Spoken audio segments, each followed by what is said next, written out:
Let's bring in Tim Couch now. We'll talk about some quarterback play. Tim, good to see you again. Your thoughts on the Browns defense trying to put a lid on this Dolphins offense, which really no one has been able to stop, particularly when Tua's been in there. They're 6-0 when he's in there. And what they're doing with the passing game is second only to Kansas City in the league. What are you seeing when you watch this Miami passing attack?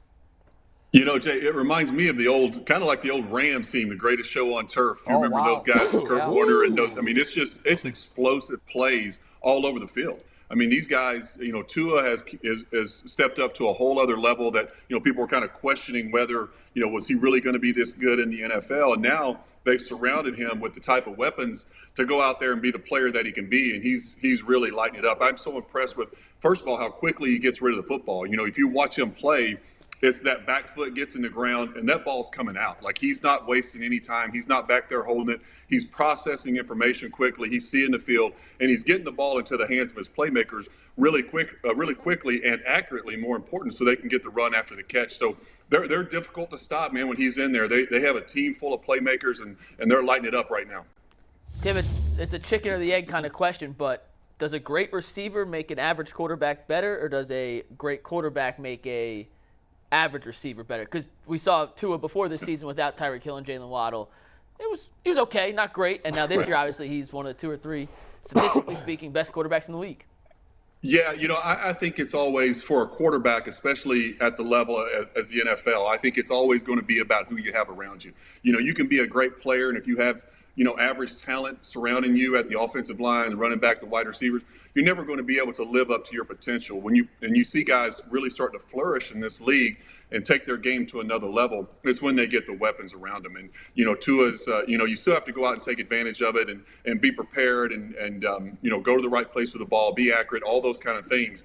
But, you know, once you have the weapons around you, man, it makes the game so much easier to go out there and play. You know, guys making plays all over the field. You trust guys to throw it deep down the field, that they're going to, you know, come up with the ball. If not, they're going to protect it and not let it be an interception. And then the run after the catch ability is phenomenal from these wide receivers as well. They have so much speed, you know, great vision after the catch, and they're hard to get on the ground. So, you know, I think it's always going to be about who you have around you as a quarterback, because, you know, like I said, they can really hold you back as a player, or they can really elevate your game to another level. And we've certainly seen that with Tua this year. Oh, Timothy, let me ask you this. So the Dolphins are going to go out there and they're going to sell out on the run game. And they're ultimately putting the ball in Jacoby Brissett's hand, and we know that the Dolphins' passing defense is not particularly great. Do you think Jacoby Brissett actually has what it takes to go out there and win a game if it comes down to that, after seeing what we've seen from so far from him this season? Well, I think he's capable of, you know, keeping you in a game. You know, I think he's shown so far this year that he's playing at a level that has really surprised me at times, especially early in games. You know, he's gotten into, you know, certain situations where, you know, the elite players really stand out, you know, the 2-minute drills, you know, those kind of things where, you know, you're asking him to go out and be great. He hasn't been really good in those situations, but when he's been out there managing games, I think he's been accurate with the football. He's taken care of the football for the most part. You know, I've been really impressed with Jacoby and the way he's throwing the ball. And, you know, he's going to have a lot of great opportunities. If they're going to load up on the run, which they should, you know, he's going to have great opportunities on the outside with one-on-one coverages. And, you know, he's just got to get the ball out and get it to these playmakers and let them do their thing. But, you know, I have confidence in Jacoby. I really do. I think he's a guy that can he understands what he's doing. He's seeing the field well right now. And, you know, he just got to continue to do what he's been doing all season. So Jacoby Brissett has a guaranteed 3 games left as a starter. If you were in his shoes, what would go through your mind, you know, these next 3 weeks? Probably just continue on the path that he's been on. You know, I think right now he's shown that he's a good player in this league. I don't know if he's going to be anybody's, you know, starter or whatever, but he certainly deserves to be on a roster and, you know, be somebody's backup. And he's certainly capable of he's shown he's capable of coming in and winning football games. You know, he should have won a few more this year than he has. You know, he's put the team in some really good situations. The defense has let him down in a few games, but, you know, I think he just goes out and continues to do what he's doing, stay within himself, and be the player that he has been so far this year. I think he's shown some really, really good things. I've been really impressed with him, and I know a lot of other people have as well. Tim, I don't know what the answer is on this Browns defensive side of the ball, where they looked so bad last year in the first half. They looked so bad the first 7 games of this season, and then all of a sudden against the Bengals, a team, now granted they were without Chase, but it's a high-powered offense. Cincinnati was as frustrated offensively as I've seen them this year. What defense are we getting the rest of the way? Are we getting the second half defense from last year or the first half defense from last year and this year? What's going on? I think it's a great question, Jay. I think it remains to be seen. You know, they were so impressive, like you said, against Cincinnati. They really got after Burrow. They were getting pressure on him in the pocket. He just didn't feel comfortable the whole night. And, Burrow was playing at a really high level coming into that game. The previous, 4 or 5 games, he was absolutely lighting it up. And, he came in against the Browns, and they had a great game plan for him. They executed. Guys were playing at really high level. I think, we'll see. It's going to be another tough challenge for them this week on the road against a really high-powered Dolphins offense. So hopefully they can have the same type of performance. I think we'll know a lot better about which direction this defense is going to go after this game, seeing them play against 2 really good quarterbacks in back-to-back weeks like this. And if they can have another performance like they did last week, then I'll feel pretty confident about this team going forward on that side of the ball. Boy, that's so true. I mean, if you think about it, if they can return to the form that they had the second half of last season, just play like they did against the Bengals the rest of the way. And I know that's a tall task. It is. But if they can do that, and then you get Deshaun Watson back, that you would then have, and my hope is it's not going to be too little too late, because in typical Browns fashion, that might be the most frustrating thing that we've ever seen. If they come back and they get Watson back and they're 5-6 and Deshaun plays lights out, and they miss the playoffs by 1 game, it's good. You're going to go back to that Jets game. Yep, that's exactly where they're going. It's going to be the most excruciating offseason ever, because you don't have a draft to look forward to, and you don't have a playoff opportunity where I think the Browns might be a team that nobody's going to want to see at the end of the year. I would agree with that. And, Tim, I have a question going off what Jay just said. We saw the Bengals come out this week and absolutely destroy the Panthers. I think it was 42 or 35-0 before they scored. Is there a chance that the Browns defense, although it looked phenomenal against Cincinnati, it was also kind of Cincinnati trying to figure out how to play without Chase, and they got that experience and then came in next week? So I'm not trying to overreact to what we saw from the Browns defense, because for the first 7 weeks, it wasn't great. It was great in week 8. So I'm just trying to figure out how to properly gauge what we saw and put it in the right context moving forward for the rest of the season. Yeah, I think that's a fair question. I think Cincinnati obviously had to adjust their game plan, without their star wide receiver out there. And, Burrow is so used to going to him in clutch situations. And when that guy's not out there, it really changes things. But I really think the Browns, from what I saw just looking at it on TV, it looked really impressive to me. I saw guys in position, in the right position, where we saw them out of position so much earlier in the season. I saw guys taking the right pursuit angles. I saw guys being better tacklers. I saw better coverage. I saw more pressure on the quarterback. All the things that you want to see from a really good defense, I saw that. So I would have to, think it was more about what the Browns were doing than what Cincinnati was trying to adjust to. But, like I said, this week is going to be another huge test, and I can't wait to see this defense go against a high-powered offense like Miami. And let's, we'll figure out where we're at after this one. So, quarterback's perspective, I'm really anxious to get your take on this, because there's been a bit of a split on our panel. Leroy Horde on earlier in the week said, do not blitz Tua. But Tyvis, on the other hand, said, look, you've got to decrease his time to throw the football, because the longer he has to throw the football, the more likelihood that his receivers are going to get separation, particularly Hill. If you're Tua and you've got these 2 great wide receivers to throw to, are you waiting for the defense to blitz you, or are you hoping they don't?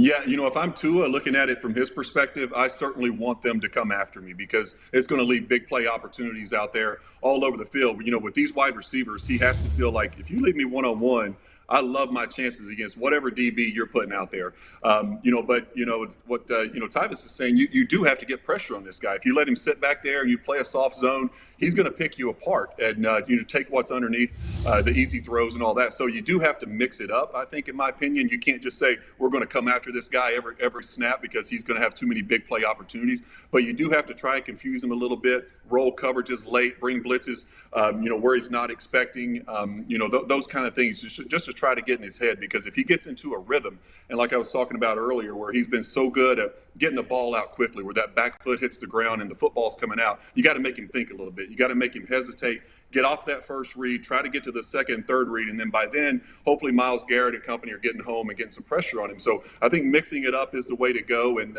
just trying to confuse him a little. So in that vein, Tim, who's more important in this game? A healthy Denzel Ward or Myles Garrett and Jadeveon Clowney playing to the top of their abilities?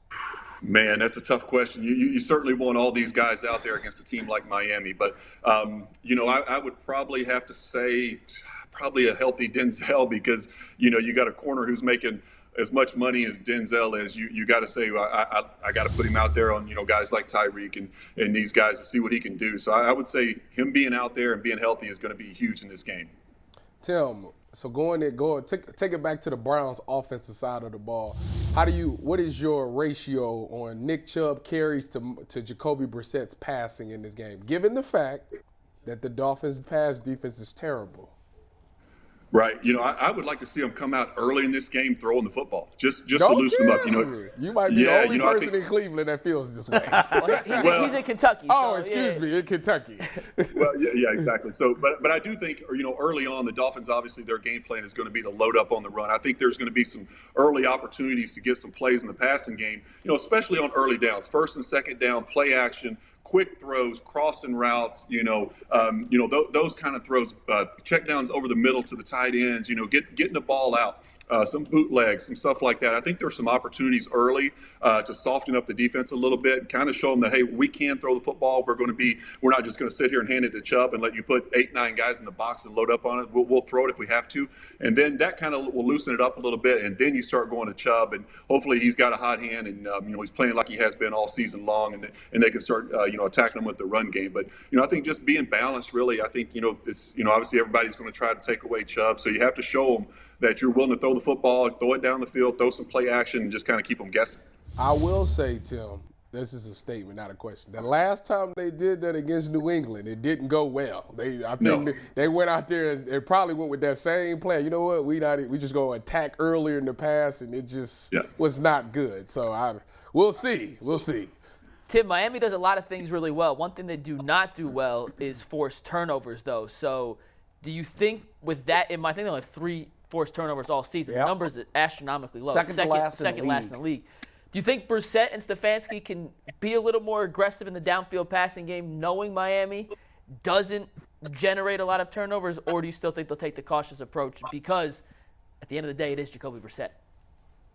Yeah, I think they'll be a little cautious with Jacoby. I think that, they're not going to ask him to do something he doesn't feel comfortable with. You don't want to put him in. We've seen him in situations this year where he's tried to, he got out of his game a little bit, tried to force some throws down the field, and it didn't go well for him. Threw some interceptions, some bad passes, was inaccurate at times.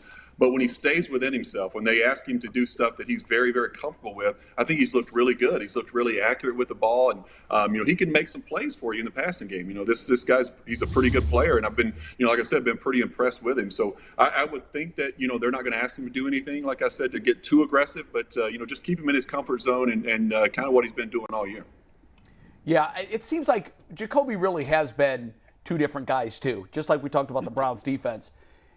For the first 3.5 quarters in most of the games, he's looked very, very good. Mm-hmm. Yeah. It's where he's really looked bad is when they've needed him to score late in the game.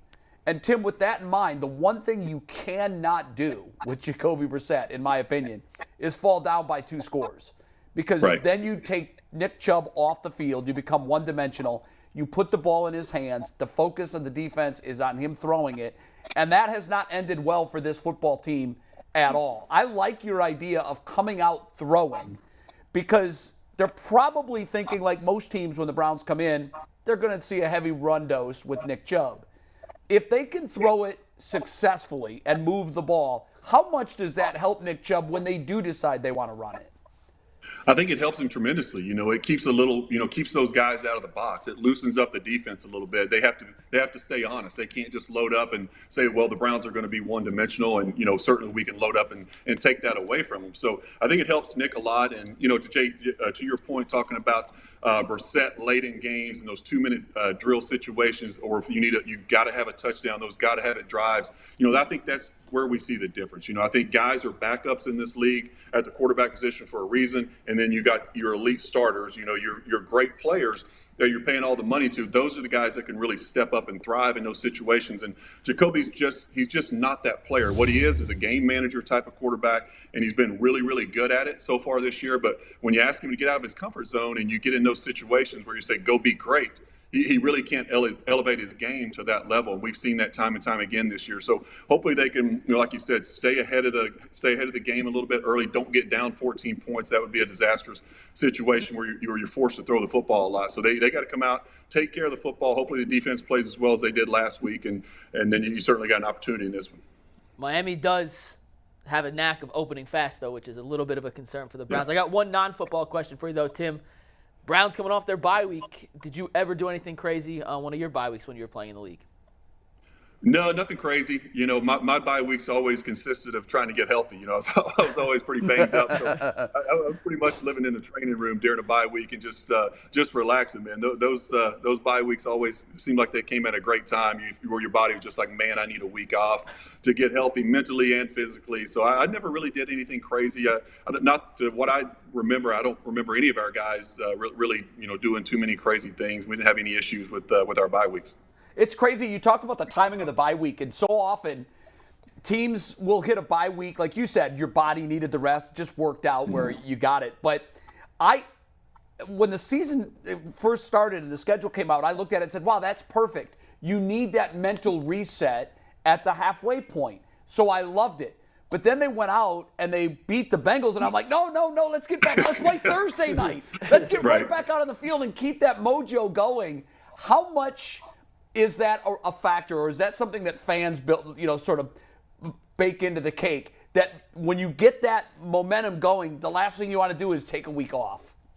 Yeah, I understand what you're saying. I think I felt that same way too. They played such a good game against Cincinnati. You just want to get them back out on the field because they have that momentum rolling. And a bye week is it's kind of hit or miss. Honestly, some teams handle it way better. You see some teams come back fresher and with a renewed energy after their bye week, and they're playing at an even higher level. And then other teams come out a little sluggish after a bye week. So I think it all depends on how the Browns staff has handled this and what guys are doing with their bodies in recovery and trying to get ready for this week. But it is tough when you had such a great game going into a bye week. It does feel really good. You have that good taste in your mouth, like, oh man, we just played a great game. We won a divisional game, and now we got a week off. It feels really good as a player, but at the same time, you're like, I wish we could keep this momentum rolling a little bit. Yeah, it would be nice. We just showed the graphic there. Kevin Stefanski 2-0 during his brief career as a head coach after the bye week. I think that certainly bodes well for what the Browns are looking to do on Sunday. Tim, always great to see you. Have a great rest of the week, and we'll see you next week. I appreciate it, guys. Thank you. You bet. Tim Couch. Thanks.